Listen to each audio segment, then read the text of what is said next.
بشیر نے مجھ سے پہلا سوال یہی کیا کہ خادم حسین کے آدمیوں کے چنگل سے میں کیسے نکلا۔ میں نے کہا یہ سب تو بعد میں بتاؤں گا، فی الحال فوراً کسی آدمی کو خوشاب بھیج کر گاؤں سے تازہ ترین صورتحال معلوم کرواؤ۔ اس نے صبح سویرے ایک با اعتماد بندے کو گاؤں بھیجا۔ یہ شخص اگلے روز واپس پہنچا۔ اس نے بتایا کہ میری بیوی افروزہ حویلی میں ہی ہے، لوگوں کی ہمدردیاں اس کے ساتھ ہیں، پولیس تندہی سے کیس کی تفتیش کر رہی ہے، میرے چند زمیندار دوستوں کو بھی شامل تفتیش کیا گیا ہے، منشی خادم حسین کا کئی بار جسمانی ریمانڈ لیا گیا ہے، وہ مقامی تھانے میں بند ہے، مزید یہ کہ جیکسن ابھی تک امریکہ نہیں گیا۔ افروزہ اور جیکسن بڑے اطمینان سے حویلی میں موجود تھے۔ اس کا مطلب تھا وہ میری طرف سے قطعی بے فکر تھے۔ ان حالات میں میری رہائی کیسے عمل میں آئی؟ ایسی کیا بات ہوئی کہ اشیر خان میرے پنجرے کا دروازہ کھول کر غائب ہو گیا؟ کیا وہ کسی پولیس چھاپے سے خوفزدہ ہو کر بھاگ گیا؟ خیر، اب میرے سامنے دو راستے تھے۔ ایک تو یہ کہ افروزہ اور اس کے آشنا کا کتا چھٹا کھول دوں، انہیں عدالت میں گھسیٹوں، لیکن اس میں بڑی بدنامی اور رسوائی تھی۔ دوسرا طریقہ یہ تھا کہ حویلی پہنچوں، جیکسن کو ذلیل کر کے نکالوں، بعد میں افروزہ کو طلاق دے دوں۔ میں نے دوسرا طریقہ اختیار کیا۔ اگلے روز صبح 10 بجے گاؤں پہنچ گیا۔ بشیر مجھے اکیلے بھیجنے کے حق میں نہیں تھا، لیکن میں نے اکیلے ہی جانے کا فیصلہ کیا۔ یہ سردیوں کے دن تھے، میں نے منہ سر چادر میں لپیٹ رکھا تھا۔ جب تک میں حویلی میں داخل نہیں ہو گیا، کسی کو میری آمد کا پتہ نہیں چلا۔ میں سیدھا ڈرائنگ روم میں پہنچا۔ یہاں افروزہ اور جیکسن کے علاوہ میرے چند عزیز موجود تھے۔ مجھے آتے دیکھ کر سب کی آنکھیں پھٹی رہ گئیں۔ میرے چچا اور دوسرے عزیز مجھ سے لپٹ کر داڑیں مار مار کر رونے لگے۔ میں نے جیکسن کی طرف دیکھا، وہ مٹی کا بت بنا کھڑا تھا۔ اس کے سان و گمان میں بھی نہ تھا کہ میں رہائی حاصل کر کے یہاں پہنچ جاؤں گا۔ میں نے آگے بڑھ کر اسے کندھے سے تھاما اور پوچھا، تمہیں کچھ خاص خوشی نہیں ہوئی مسٹر جیکسن؟ وہ کھسیانے سے انداز میں بولا، وائی نوٹ، وائی نوٹ۔ کچھ دیر وہ کھڑا رہا، پھر اپنے کتے کو ٹہلانے کے بہانے باہر نکل گیا۔ افروزہ مجھے دیکھنے کے فوراً بعد کمرے میں چلی گئی۔ بعد ازاں مجھے ملاقاتیوں نے گھیر لیا۔ یہ معلوم ہی نہ ہوا کہ کب جیکسن خاموشی سے حویلی سے رخصت ہو گیا۔ میری واپسی کا سن کر ہر فرد حویلی کی طرف دوڑا چلا آیا۔ 150 تو مجھ تک پہنچ گئے، باقی ملاقات کے منتظر باہر کھڑے تھے۔ مجھے پہلی بار اندازہ ہوا، کبھی کبھی لوگوں کا خلوص اور پیار وراثت میں ملتا ہے، ورنہ مجھ میں تو کوئی ایسی بات نہ تھی کہ میری واپسی کو اس طرح سراہا جاتا۔ احباب کو سنانے کے لیے میں نے ایک کہانی گھڑی اور سارا الزام چند فرضی افراد پر ڈال دیا، جن سے میرا لین دین کا تنازعہ تھا کہ وہ مجھے زبردستی لے گئے تھے۔ لوگوں نے میرے بیان پر یقین کیا یا نہیں کیا، بہرحال میں نے اصل حقیقت کو چھپا لیا۔ میں اپنے چاہنے والوں سے ملنے میں اتنا مصروف رہا کہ پتہ ہی نہ چلا کب جیکسن اپنے کتے کے ہمراہ فرار ہو گیا اور کب افروزہ کار میں بیٹھ کر لاہور روانہ ہوئی۔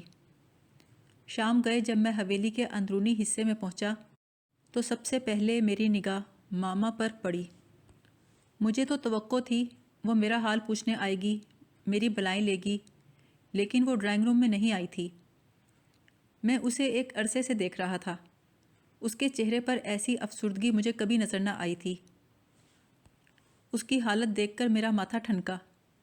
میں نے اسے پاس بلایا، خیر خیریت پوچھی۔ اس نے کوئی واضح جواب نہ دیا۔ میرا دھیان رابو پر گیا۔ میں نے نرمی سے کہا، رابو تو ٹھیک ہے؟ یہ مختصر سا فقرہ بارود ثابت ہوا۔ ماما کی آنکھوں کے بند ٹوٹ گئے اور وہ رونے لگی۔ اتنا روئی کہ میں ہکا بکا دیکھتا رہ گیا۔ ارد گرد 2-3 ملازمائیں بھی سر جھکائے کھڑی تھیں۔ میں نے شکورن سے پوچھا، کیا بات ہے، رابو ٹھیک تو ہے نا؟ وہ بولی، مالک، رابو کو لوگوں نے گاؤں سے نکال دیا ہے۔ میں سناٹے میں رہ گیا۔ گاؤں سے نکال دیا ہے؟ کیوں؟ پیرو جی نے کہا تھا۔ پیرو جی اس علاقے کا جھاڑ پھونک کرنے والا تھا۔ اس کے علاوہ کچھ حکیم گیری بھی کرتا تھا۔ میں نے بھڑک کر پوچھا، پیرو جی نے ایسا کیوں کہا؟ وہ بولی، پیرو جی نے کہا تھا رابعہ کا گاؤں میں رہنا ٹھیک نہیں، ورنہ سب لوگ بیمار ہو جائیں گے، کیونکہ اسے کوڑ ہو گئی ہے۔ میرے کان شائیں شائیں کرنے لگے۔ جی چاہا ایک زوردار تھپڑ شکورن کو لگاؤں اور کہوں، ابھی میرے جانے سے پہلے تو اچھی بھلی تھی، ایک دم کوڑی کیسے ہو گئی؟ میں نے بہت ضبط سے کام لیا اور شکر الہی کو بلوایا۔ اس کا گھبرایا ہوا چہرہ بتا رہا تھا کہ وہ میرے پوچھنے سے پہلے ہی جانتا ہے کہ کیا پوچھا جائے گا۔ اس نے بتایا کہ میری گمشدگی کے بعد اشیر خان نے سر عام رابو سے چھیڑ خانی شروع کر دی۔ رابو نے اس بات کی شکایت ماما سے کی، اور جب یہ خبر میرے چچا آصف جا تک پہنچی تو انہوں نے اشیر خان کو ڈانٹا ڈپٹا اور افروزہ سے کہا وہ اس شخص کو لگام دے کر رکھے۔ لیکن پھر معلوم نہیں کیا ہوا۔ 2-3 ہفتے بعد اڑی اڑی سی خبر ملی کہ رابو خود اشیر سے ملنے ڈیرے پر جاتی ہے۔ لوگ دنگ رہ گئے۔ پھر اس خبر کی تصدیق ایسے ہوئی کہ شبے کی گنجائش نہ رہی۔ کچھ لڑکوں نے رابو اور اشیر کو رنگے ہاتھوں پکڑ لیا۔ اشیر تو چکمہ دے کر نکل گیا، مگر رابو کی بہت درگت بنی۔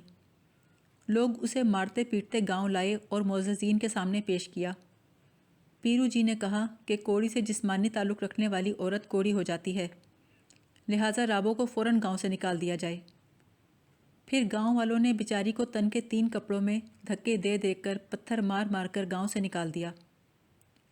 شکر الہی نے بتایا کہ لوگوں کی نفرت کا یہ عالم تھا کہ انہوں نے ماما حنیفہ کے گھر کا سارا سامان جلا دیا۔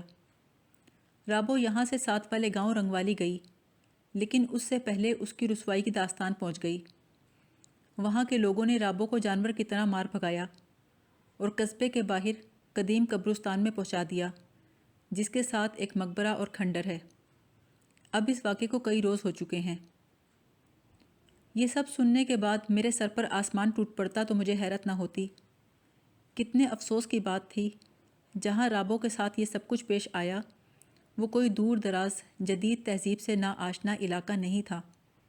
اس گاؤں میں بہت سے لوگ پڑھے لکھے تھے۔ ان سب کی موجودگی میں اتنا ظلم ہو گیا، کسی کو اتنی توفیق نہ ہوئی کہ مزاحمت کرے۔ رابو پر گزرنے والی قیامت ایک خاص سمت میں اشارہ کر رہی تھی، اور اس بارے میں سوچ سوچ کر میرا سینہ پھٹا جا رہا تھا۔ اندر کی بات رابو کی قریبی سہیلی ہی بتا سکتی تھی۔ میں نے پاگلوں کی طرح چمپا کو پکارا۔ میرے تیور دیکھ کر نوکر سہم گئے۔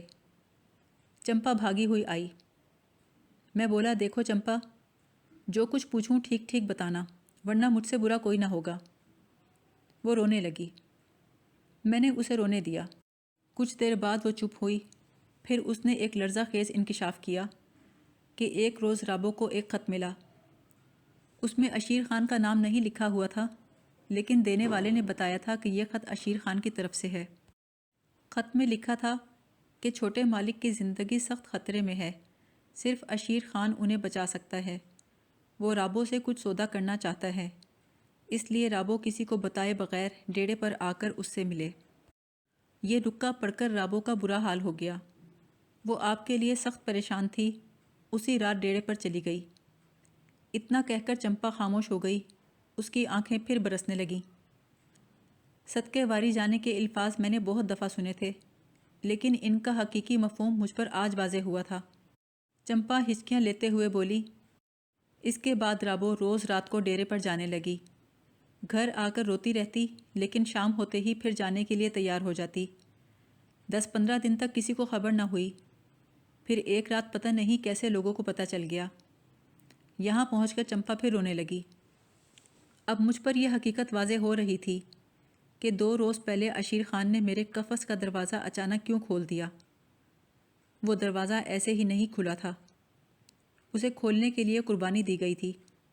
اسے کھلوانے کے لیے ایک عورت حوض کی سیج پر لیٹی تھی اور موت کی پرچھائیوں سے بغلگیر ہو گئی تھی۔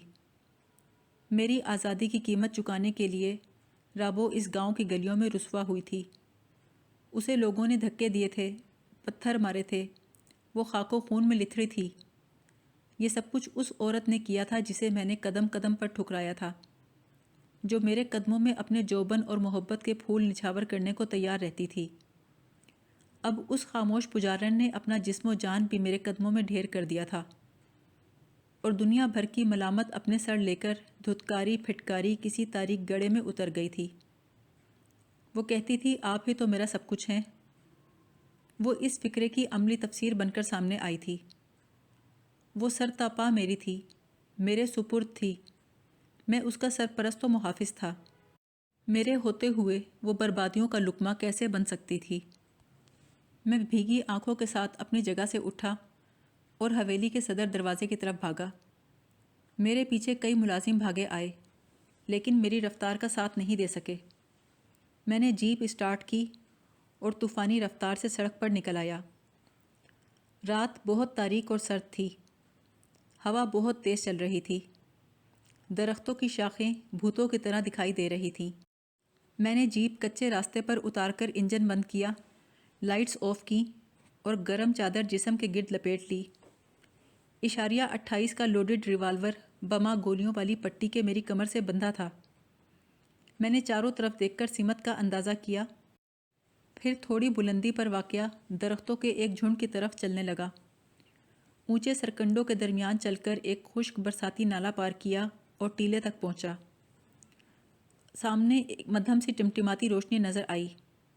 میرے قدم خود بخود وہاں اٹھ گئے۔ ابھی 10-15 قدم ہی چلا تھا کہ اپنے پیچھے کسی کی آہٹ محسوس کی۔ میں رکے بغیر آگے بڑھتا رہا۔ پیچھے سے ایک بھاری بھرکم آواز نے پوچھا، کون ہے اوئے؟